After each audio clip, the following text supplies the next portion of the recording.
Hi everybody, welcome back to my channel. Today we're going to do a DIY Dollar Tree wooden tray. I'm so excited about this project. No glue. We're going to use this gaming board set. We're going to use the board. And we're also going to use 4 rulers, which is 2 packs of these wooden rulers. We're also going to use 8 of the tumbling tower blocks. Just 8. You don't need a whole box unless you need a whole box. And then we're going to use this utility knife. It's my favorite. It's from the tool bench section. We're also going to use the picture hanging kit. We're actually going to use the tiny nails from it, but there's a couple of options there at the Dollar Tree. We're also going to use the Dollar Tree hammer. This is not the Dollar Tree hammer. This is just a picture of the hammer I had. And I prefer using a needle nose to hold the nails, but you know, if you have teeny tiny fingers and you trust yourself, go for it. There's also that comb method. That's a life hack on a lot of the Pinterest things and stuff. So the first thing you want to do is you want to unwrap your game board. Save the pieces on the side. As you know, you used the pieces the other day in the country crate. But I noticed that these boards are always warped a little bit. I think that they shrink wrap them too tightly in that package. And I mean, occasionally you probably get one that isn't, but don't worry about that. We're going to straighten that out. Okay. The next thing we're going to do is we're going to take the black plastic off of the ruler. Like I said, it doesn't make a difference which color rulers you get. But if you didn't want sort of that black and white neutral sort of farmhouse thing that I like, and you wanted to go ahead and give this as a gift to a teacher or something, you could leave the ruler measurements on there. You just want to cut through that plastic with your utility knife too, before you go ahead and snap the ruler. And I'll show you that in a second. All right. If you wanted to add color and you wanted to leave the ruler, you can go ahead and get colored rulers as well. But since we were peeling them off, it really didn't make a difference to me. All right. So the first thing you want to do is you kind of want to make a note of which sides of the board you're working on. Now, there is a label printed in the one corner of, like the sign printed in one corner of the checkerboard that basically tells you, you know, the manufacturer and stuff. So I'm just taking note of that so I can pay attention to which side, which ruler matches up with which side. And the reason I'm saying that is because I found out that this isn't really 100% perfectly square. A lot of things that are made from the Dollar Tree aren't always made perfect. That's why I'm taking note of it. So the first thing you want to do is, like I said, find that corner. You want to lay your ruler underneath your board and you want to line it up on one side.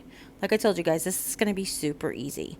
And now I'm just going to take my utility knife and I'm just going to score it several times on the right, just so it's exactly as wide as the table. And I'll show you that it doesn't really work if you just do it on one side. So you flip the ruler over, you line it up again on the left, and you score on the other side, and this makes it so easy. It comes right off.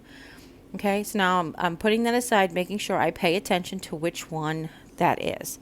Now I've turned the board around and I'm doing the opposite side. And I'll show you why we're going to do the opposite sides. And we're going to repeat that process. Basically, what we're going to do is we're going to make a crate like you would buy in the store. It's going to have slats on the sides, and it's going to have the Jenga blocks as corner supports. And they're going to lay inside this tray. Now, this tray on the reverse side, where the backgammon board is, actually has like a frame for support. So it's not just a thin piece of wood.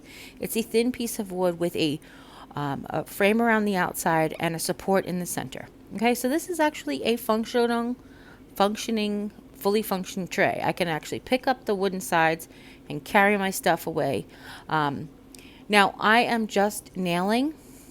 If you would feel more comfortable nailing and gluing, then that you guys go right ahead and do that. I don't have any wood glue and I didn't want to use hot glue because of the spacing it kind of puts between stuff. So if you feel like you want to nail and glue, then I would suggest you go ahead and do that. Now, what I'm going to show you up close, what I'm doing here in a second, is I'm actually creating sort of what would be like a fence. I am lining the ruler up against what will be the top, but I'm working on it upside down. And I'm doing 2 Jenga blocks thick. Basically, the Jenga blocks are sandwiched together, and I'm nailing through both of them. And I'm doing this for added support on the edge plus more nailing space, and you'll see when we get to the sides what I'm referring to. But what you want to do is you want to make sure that you keep your ruler square to your little tumbling tower blocks. I keep calling them Jenga blocks. Forgive me, that's just always what I refer to them as. And then I'm using my needle nose to hold the nail in place while I tap it gently. You don't want to tap, okay, tap gently to get it started. That's what I should have finished. And then once you get it in the wood to start, then you want to go ahead and really tap it hard, because these little brad nails, if you tap too gently, will tend to bend. And that's just not anything to do with Dollar Tree necessarily, but it's these little types of thin nails that can be what happens. All right, so now I'm going to show you slow and up close. We're going to take two of the tumbling tower blocks, and we're going to stack them on the right. And I've actually taken two and stacked them over on the left just to support the other end of the ruler. Okay, and then what we're going to do is we're going to line the ruler up to one end on one side, and then we're going to take the needle nose pliers. Oh, there's the two that are supporting. Then we're going to take the needle nose pliers, and I actually picked the nails up with them. I found that to be much easier too. Because of my arthritis, and sometimes I get neuropathy, it's hard to pick up little things like that. So I'm using the needle nose to put the nail where I want it, and then I'm going to go ahead and be very careful. You try not to move. Line it up again. I will show you a trick when we get to the side slats that you can try as well. Basically, you hammer the nails in to these slats of wood. That's probably what I should have done to begin with.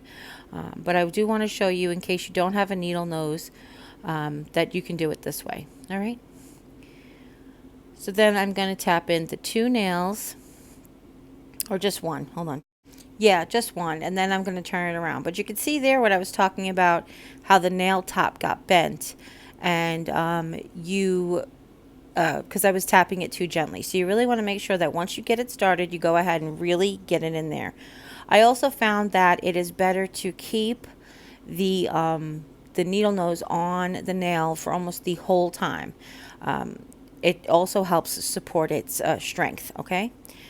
Now I'm going to go ahead and I'm going to work on the other side to get one nail started, and then I can go ahead and I can add that second nail. Okay?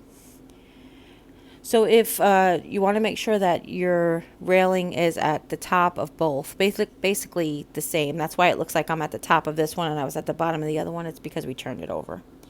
Okay? And now to add that second nail, when I was going in the first basically in the first half where I attached them here, as opposed to the second half where I attached them to the double sides of the blocks, I went ahead and I lined the nails up. When you go to attach them to the double sides of the blocks, you want to offset your nails so you get one nail in each Jenga block, and I'll show you that when we get to that step. Okay? And now I'm just going to go ahead and I'm going to attach that second nail to that first board. Because the top of the first nail bent, I didn't grab onto the second Jenga block. So it's very important that I make sure that it's still lined up. And when you only have one nail in there, you can pivot it back and forth to make sure that you can make it straight. All right, so I was having a little trouble doing that today. But you know what, guys? It's sort of funny because I get lots of comments where people are, it's so unprofessional the way you're teaching us. But I think it's important that you guys see that we can make mistakes too. No matter how skilled or practiced, it's still, everybody can make mistakes. And it's important for me to think, I think it's important for me to show you how to recover from them and how to compensate from them. Okay, because I don't want things to be like, oh, it's so perfect, I don't have your talent, I could never do that. Because I'm trying to make crafts that are accessible to everybody. All right? So now I have the two first side supports done. I want to go ahead and place them onto my checkerboard, but I want to check them for measurements. I want to make sure that I didn't accidentally make a mistake or move them or switch them around either. That was definitely something that was important. But the way we're going to actually attach these is upside down. So I'm going to put these two supports face down with the side that I want to nail into up.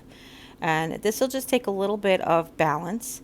And then you want to make sure that you line up your corners, the corners of the Jenga blocks with the corner of the board. And for the attaching the bottom to the sides, I ended up using the longer nails in this set. This picture hanging set, the nails actually come with the picture hangers that you put on your wall, the ones that are sort of bent like a hook. And there's two different sizes. There's a small size, and we use those small nails on the side pieces, and then there's the long nails, and we use them to attach the bottom. And then you're going to repeat this for all four corners. Okay. Now I am going to be using a piece of scrap wood to nail on camera, but you do not need to do that. And when I show you the second part, I'll show you could just do it on your work surface or the corner of your table. Okay.